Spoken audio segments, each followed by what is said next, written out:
To the Innovation Institute for Fan Experience, X Experience Consortium podcast series. Our guest today is Sheryl Pinckney-Maas, CEO of Guardian Zone. Sheryl, welcome to the podcast series. Wonderful. Thank you, Dr. Lou. I'm glad to be here. And here's interesting. The mission of Guardian Zone is to put safety in every hand of a spectator or a fan, because we're in the fan journey business. Mm-hmm. And how did the Guardian get started? Well, I got my inspiration for Guardian Zone actually in 2015. There were two different things that inspired me. A lot of people don't know that the terrorist attack that actually was in Charleston, South Carolina with Clemente Pinckney at the Mother Emanuel 9. He's actually a family member. He is actually a second cousin. His grandfather and my grandfather were brothers. And then in that same year, actually 4 months later, there was the Bataclan Theater and terrorist attack in Paris. And my family, because I was a Foreign Service officer and U.S. diplomat for 25 years, had actually been in that area. And so even though it had been a couple of years before that, my first thought was, wow, we could have been there. And I think it started making me think, what do people do when they go to large events, open to the public, and there's an emergency? How do they connect to security? How does security connect to them? And using the training that we got in an embassy of everybody participates in security, even our children, I came up with the concept of Guardian Zone. Yeah.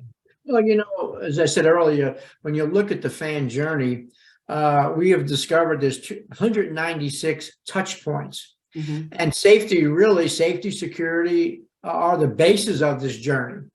And so the value is ties in with your vision of the Guardian Zone. So what would be the real vision you can tell the folks that what you really want to accomplish? What I really want to accomplish is this. We need to support our on-site event safety and security officers, because by supporting them, they then can protect us and keep us safe. Right. But how do we do that? So we have to put safety in every hand. Every spectator, every fan that comes to an event or a festival or a concert has a mobile phone. If we can put a mobile app on that, and that fan, whenever they're in distress, is able to send in real time a message directly to security for them to act upon, then we're helping security. And then security can turn around and send messages back to the fan, be it directly to the person who sent the incident, or they can send out a mass alert to everyone who has the app because they need to in an emergency. Well, you're beyond launching. You're really into the phase of reaching out to the profession. What are some of your goals? My goals actually is to put Guardian Zone, for it to become a tool that is in every event emergency operation plan for a festival or a concert or even a stadium, so that they're using Guardian Zone. And I want Guardian Zone to be something that people actually look forward to using. We designed it in a way that's not intrusive to the fan, that we protect their privacy, but at the same time, we're giving as much detail and information to security to help them do their job. And at the end of the day, that's really what it's all about. We deal at the Institute with some, many high schools. Do you see a role for Guardian Zone at high schools? Yes, actually, we are in talks and actually about to do a pilot at a high school here in Dallas. And one of the reasons is, if we look at actually the example of what happened in Uvalde during that tragedy at the school last year, right before the school got out, the young girl, there was a 9-year-old girl who was on the phone with 911, and she was speaking into the phone. And at that moment, the shooter shot her. And when I looked at that, I said, if a school had Guardian Zone, she could have sent messages directly to the security resource officers and law enforcement who were standing outside the door without even having to speak. That's the difference. That's a significant difference. significant. And what are some of the other uniqueness that people might not know about Guardian Zone that the industry needs to hear? Well, I think there's many things. One of the things that we hear over and over, and it, we know is that there is a shortage of security personnel at a lot of these events. Yes. And so we see Guardian Zone also as a force multiplier, because for every fan that downloads the mobile app, that's one more set of eyes and ears that can send information to security, be it in reference to, hey, the crowd's moving, somebody's pushing, there's a problem here with the crowd. That information can go directly to security. Or, unfortunately, thefts, someone's passed out, a medical emergency, or even sexual assault. All that information could be sent directly to security, and then security uses their protocols to respond to it. We're just that communication tool. The other thing is, Dr. Liu, is because we use geofencing technology, our technology can actually, we put a geofence around a facility, a venue, an open field where there's a festival, a concert. But say, for instance, we need to expand that. We can actually expand that geofence further, either into the community, or as sometimes we've been looking at, how do we expand it to the Miracle Mile? How do we expand it far enough out that as people are walking from all the different parking lots or from the metro station, that they're already captured within the security perimeter of the venue? What comes to my mind is first-time users of venues like concerts. You go to a concert, maybe indoor, outdoor, and most of the people are new to that venue. Look at the value of the Guardian Zone could mean to them. They just get the app and then they're connected. Yes, and that's the beauty of it. When they walk in, actually, the fan, when they download the app and open it up, two things happen simultaneously. They get a notification that they are in that zone, and so the zone is not. If it's a concert, the name of the concert pops up. If it's a stadium, the name of the stadium pops up. But at the same time, that fan's information, their cell phone number and their name, pops up in the background on security's portal. And so if that fan comes to that game or that concert or that festival and nothing happens and they come in and they leave, great.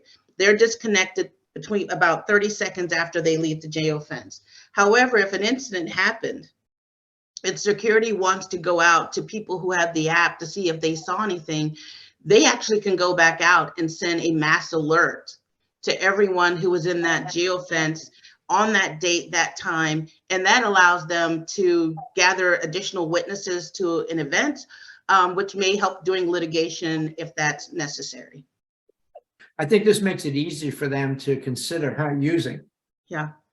One of the things that I think of whenever I see a picture of, like, say, a huge concert, and you've got the mosh pit, right? You got all those people in that pit. Right. And, I was talking to some young influencers who are having communications about safety and security for women at these events, or just safety and security in general. And one of the things they're saying is, if I need to report somebody and I'm in the middle of that mosh pit, I've got to go, like, excuse me, to like 100 people to go find security. Whereas now, if you use Guardian Zone, if it's outside, they hit the button, the incident button, it goes directly to security. It shows their location in that mosh pit, and now they can deploy their officers to respond. And this request for a question here is, what challenges do event and venue stakeholders face in trying to use security technology? I think the first thing is they don't know what's out there. That's right. That's the first thing. I think the second thing, what I've discovered, is sometimes they don't understand how it works, how easy it is to deploy, how easy it is to train their staff on, say, for instance, a Guardian Zone. I also think just sometimes lack of communication. And when we did our pilot at an event, one of the things that came back was we didn't realize some of our guards really weren't technologically savvy, and they hadn't said anything. So it was kind of a little, tripping to get everybody up on board, but they got them, up on board and able to use the technology. But that was something that put in my mind, like, okay, we have to make our training really simple for people, because Guardian Zone was designed to be easy to use. Yeah, Easy to use for the fan, and also the security dashboard was easy to use for security. But what we realized is not everybody's at the same level, so we just need to teach them better. But like I said, and also Wi-Fi coverage. If you are having a pop-up concert or festival in the middle of nowhere, are you providing any kind of Wi-Fi to your fans? Guardian Zone doesn't require a lot of Wi-Fi, but it does require access to Wi-Fi to be able to be used. Yeah, very good. Let me ask this, why do you think the industry is ready for a solution like Guardian Zone? I think the industry is ready for a solution like Guardian Zone because, one, it's really needed. I think, and I think that when I listen to I just did a project with some students from the University of Houston on marketing, and it was really interesting because one of the persons that was on my team actually was at the Travis Scott concert, and he talked to us about his experience. And another person on our team, her sisters were at that event, and so the younger generation, the people who are going to the festivals and concerts, they're having conversations about their security. They're concerned about their security, and I think that's why our industry needs to be ready for it, because it's needed, and I think people want it. And people are unfortunately dying in these mobs. People are being assaulted. People are passing out from alcohol poisoning or whatever it is. And so how do we, and at the same time, we still have that problem of being short of security personnel. So Guardian Zone helps you get that information out either before, during, or after an incident. What are people saying about Guardian Zone now out in the industry? Actually, every time I talk to someone, especially when I talk to the younger generation or people who are going to events, they actually like the idea. And I think, sometimes I wonder, kind of pre-COVID, people were like, well, this is a nice to have. I think we've hit our stride, because now after COVID, people really want it. People are seeing what the value add of what a technology like this could be. The younger generation, first of all, they're used to using technology, so this is a no-brainer. No.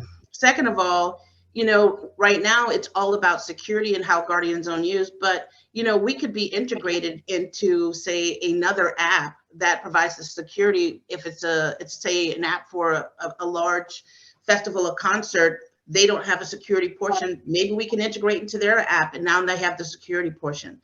But I think that, as I said, the younger generation definitely are open to a technology like this. I think now it's trying to get our industry and the people who buy this and who are to understand what it can provide to them. And it really, we do have a duty of care to the people who come to our events. And we want them to know that we care, and then we want them to see that we care, right? And so that's what I'm hearing. Yeah, very, very well said. All right, now I'm at the point I want to purchase the Guardian Zone software.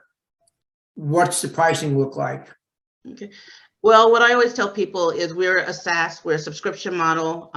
That's how we sell Guardian Zone. We are cheaper than our bigger competitors out there. There are certain things that we can do because, like I mentioned earlier, we can do pop-up concerts and festivals in the middle of nowhere, and we have the technology for that. And the cost, like I said, the cost is competitive and less than our competitors. Listening to our podcast are going to be interested. So how do they stay in touch with you, and what's their next step? Their next step is we're on LinkedIn, we're on Twitter. They can contact us at info@guardianzone.com. And that's another way. One other things I wanted to bring up, Dr. Liu, that's come up when you were asking about pricing. We've had people go, well, how do I pay for this? And so one of the things that I have mentioned before is people can get sponsors for this. And so if they get a sponsor to cover the cost of Guardian Zone, then becomes revenue for that event as well. So it will become generated for them because apps are very important to the end user. And I think if I'm a sponsor, I would want to reach them through the app. So yeah, I think it's going to cost them probably maybe nothing in a sense but they're going to get the value that the fans deserve, and certainly the opportunity to have a good event, a seamless event that's got a good safety and security background to it, so that I can enjoy the concert or the game or whatever it may be. And there's no question. And if I remember too, Guardian Zone is a small business, right? It's something you started, and tell us a little bit more how that happened. Yeah, we are a small business. We are a startup. We're a woman-owned business. We're a minority-owned business. But as I said, after 25 years of living in high threat and high crime countries for my government, I was always the lay person in the room. Whenever I sat on the Overseas Security Advisory Council representing Department of Commerce, all these guys are law enforcement and I'm a civilian. And what I tell people is if you're law enforcement or military, you're used to using guns, you're used to being in those situations, you've been trained. When a situation like that happens and you're just regular Joe Blow or, Jane, you're going to panic. You're going to panic and it's chaos and you're going to freeze. And anything that can empower those people to be able to send information to security is a plus. And so that's one of the reasons why I go Guardian Zone. Perfect. Well, look, ladies and gentlemen, if you're interested, I want you to visit guardianzone.com. Yes. You can also follow Guardian Zone on LinkedIn and Twitter, or you can email info@guardianzone.com. So this will give you a chance to visit with Sheryl and take a serious look at the solution, which we're excited about at the consortium level here at the Innovation Institute. So Sheryl, it's been wonderful to spend some quality time with you. You did a terrific job in helping our industry grow, and really basically our fans to have a good experience because they know they have an opportunity to reach security if they need it, and they don't have to worry about any interference. And that's the beauty of what you've done for us in this profession. So thank you so much, Sheryl. Thank you, Dr. Liu. I appreciate it. Thank you. Bye-bye. Bye-bye.